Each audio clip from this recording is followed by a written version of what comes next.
दोस्तों, इजराइल और फिलिस्तीन के बीच छिड़ी जंग को आज 1 महीने से भी ज्यादा का समय हो चुका है, लेकिन ये लड़ाई है कि खत्म होने का नाम ही नहीं ले रही, बल्कि ये तो बढ़ती ही जा रही है। क्योंकि कुछ दिनों पहले तक जो लड़ाई सिर्फ 2 देशों के बीच थी, वो अब कई देशों को ले डूबी है।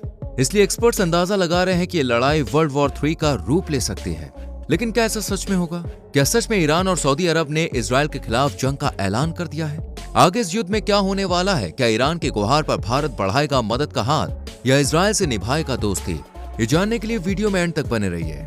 दोस्तों, इस टाइम इजराइल की आर्मी अपने गर्म खून के संग संग भूखे भेड़ियों की तरह हमास का शिकार करने के लिए गाजा पर टूट पड़ी है, जिसके लिए इजराइल ने अपनी तरफ से तकरीबन 3 लाख से ज्यादा आर्मी ऑफिसर्स को काम पर लगा दिया है। आपको बता दें, इजराइल की आर्मी के अनुसार वो अपने सैनिकों को आगे बढ़ाएगी ताकि इजरायली सेना गाजा के बॉर्डर को छोटा करते हुए आगे बढ़े, जिससे वो आखिर में हमास के लड़ाकों के अड्डे तक पहुंच सके और अपने काम को अंजाम दे पाए। दरअसल इजराइल ने यह तरकीब इसलिए अपनाई क्योंकि ऐसा करने से उसकी आर्मी के लिए हमास को अपने कब्जे में करना काफी आसान होगा। लेकिन दोस्तों, इजराइल इस काम को जितना आसान समझ रहा है ना, असल में ये उतना आसान है नहीं। क्योंकि खबरों के मुताबिक इजराइल की सेना गाजा पट्टी में जितना ज्यादा गहराई में, मेरा मतलब जितना ज्यादा अंदर जा रही है, उसके लिए उतनी ही मुसीबतें सामने आ रही हैं। इसके पीछे की वजह हमास के द्वारा बिछाए हुए जाल है। जी हाँ दोस्तों, हमास के लड़ाकों ने वहां पर सुरंगों के दरवाजों पर काफी खतरनाक बम लगाए हैं, जिन्हें जरा सा भी छेड़ने पर इजराइल के तमाम सैनिक अपनी जान से हाथ धो बैठेंगे। लेकिन दोस्तों, ये तो सिर्फ एक छोटा सा ट्रेलर है, क्योंकि हमास ने अपनी सेफ्टी की तरफ पूरा ध्यान देते हुए सुरंगों में बम तो लगाए ही हैं, इसके साथ ही साथ पूरे गाजा में हजारों लैंडमाइंस बिछाई हैं, जो कि इजरायली सेना के लिए मौत का फरिश्ता साबित हो सकती है। इतना ही नहीं दोस्तों, हमास इजराइल को अपने जाल में फंसाने की भी पूरी कोशिश कर रहा है, और यह हम इसलिए कह रहे हैं क्योंकि हमास के लड़ाके अपनी सुरंगों से निकलकर इजरायली सेना के कई ठिकानों को चारों तरफ से घेर रहे हैं। एंड इसके साथ ही हमास के लड़ाके अपने एंटी टैंक्स मिसाइल्स के जरिए इजराइल के तमाम टैंक्स को भी तबाह कर रहे हैं। अब जहां हमास के लड़ाके कम नहीं पड़ रहे, तो फिर इजराइल की सेना भी कैसे पीछे हट सकती है? इसलिए इजराइल की गुस्सैल सेना भी एयर प्लस ग्राउंड ऑपरेशन चलाकर हमास के कई अड्डों को तबाह करने में जुट गई है।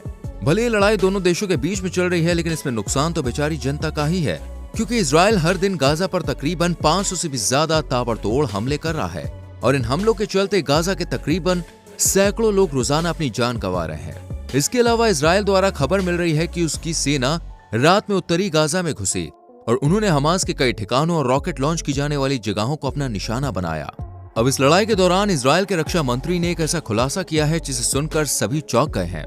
दरअसल इजराइल के रक्षा मंत्री ने कहा है कि हमास का चीफ यानी कि याह्या सिनवार गाजा पट्टी की एक सुरंग में छिपा हुआ है, जिसे इजराइल की सेना द्वारा चारों तरफ से घेर लिया गया है।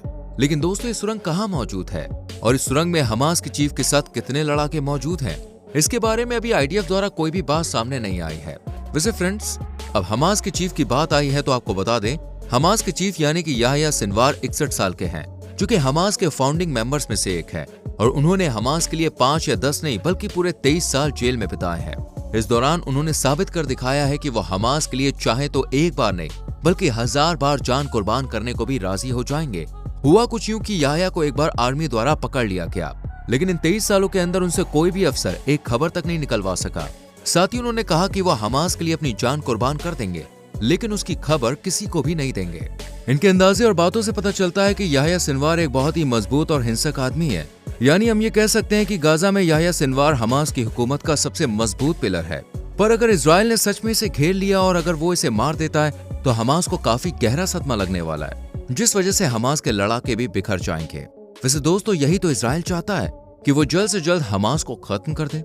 इसलिए वो याह्या को मारने के लिए लाखों की संख्या में हमास पे अपने सैनिकों को भेज रहा है, ताकि वो याह्या को मार सके।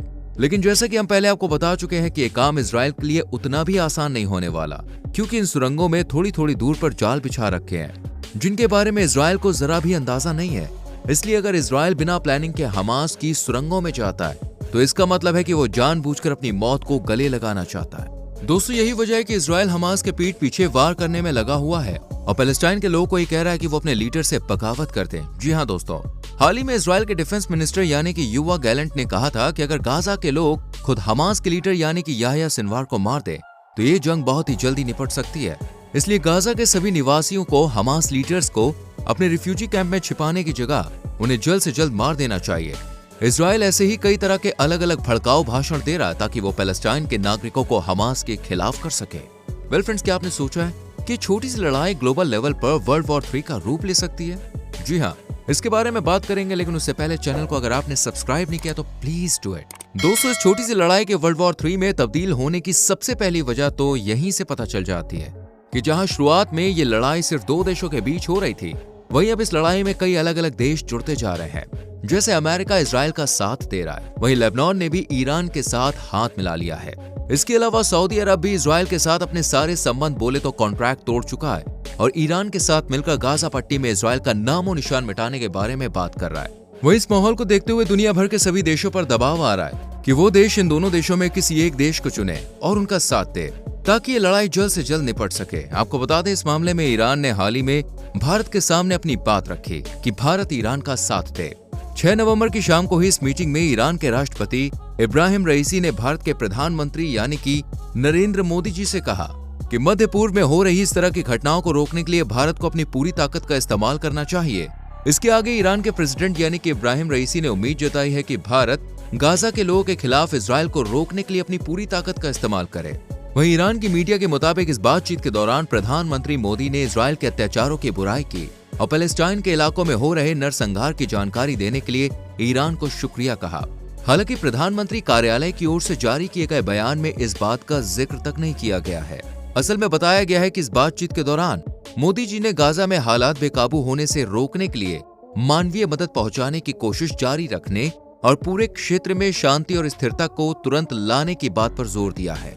यानी आज भी भारत इजराइल और पैलेस्टाइन के बीच छिड़ी इस जंग में किसी का भी पक्ष नहीं लेना चाहता, क्योंकि अगर भारत ने एक बार भी किसी देश का पक्ष लिया तो दूसरे देश का खेल पूरी तरह से खत्म हो जाएगा। क्योंकि इस वक्त हमारे भारत के पास 20 लाख से भी ज्यादा एक्टिव रिजर्व सैनिकों की फोर्स है। इसके अलावा भारत की पूरी फोर्स इतनी दमदार है कि एक बार लड़ाई में उतर गए तो मामला साफ करके ही वापस लौटेगी। इसलिए हमारा भारत इस मामले से दूर रहना चाहता है। अब भले ही हमारा भारत इन दोनों में से किसी एक का साथ ना दे, लेकिन ईरान तो पूरी तरह से हाथ धोकर इजराइल के पीछे पड़ा हुआ है। जी हाँ दोस्तों, पहले तो ईरान ने हमास का साथ दिया, फिर लेबनान से हिजबुल्लाह को इजराइल के खिलाफ खड़ा कर दिया। लेकिन फ्रेंड्स, ये तो अभी सिर्फ शुरुआत थी, क्योंकि आगे के लिए ईरान ने यमन से हूती विद्रोहियों को इजराइल के खिलाफ जंग में उतारने के लिए राजी कर लिया है। वहीं इजराइल जो पहले से ही टेंशन में था, अब ईरान उसकी मुश्किलें और बढ़ाता जा रहा है, क्योंकि अब ईरान सऊदी अरब से मिलकर डायरेक्ट इजराइल पर हमला करने की प्लानिंग कर रहा है, जिसकी शुरुआत इन्होंने इजराइल को बॉयकॉट करने से कर दी है। जी हाँ, ईरान के सुप्रीम लीडर ने यह साफ कह दिया है कि इजराइल को तेल की सप्लाई देना बंद कर देना चाहिए। ये सुनकर कई मुस्लिम देशों ने ईरान का समर्थन करना भी शुरू कर दिया है। यानी अगर ऐसा ही चलता रहा तो इजराइल जल्द ही बहुत बड़ी मुश्किल में आ सकता है। दोस्तों, आपको बता दें, हिजबुल्लाह का चीफ हसन नसरल्लाह एक भाषण देने का प्लान कर रहा है और हो सकता है उन्होंने इजराइल को पूरी तरह से खत्म करने का प्लान बनाया हो, जो वो अपने भाषण में बोले। लेकिन क्या होगा आगे, वो पता चलेगा आपको यहाँ पर हमारे चैनल पर। आपको इस पूरे मामले में क्या कहना है कमेंट सेक्शन में आप लिख सकते हैं। संग में वीडियो को लाइक और शेयर भी करना एंड चैनल को सब्सक्राइब करके बेल आइकन प्रेस करें, जिससे आने वाली वीडियोस आपसे मिस ना हो। हम मिलेंगे आपसे अगली वीडियो में। Till then, bye bye, take care.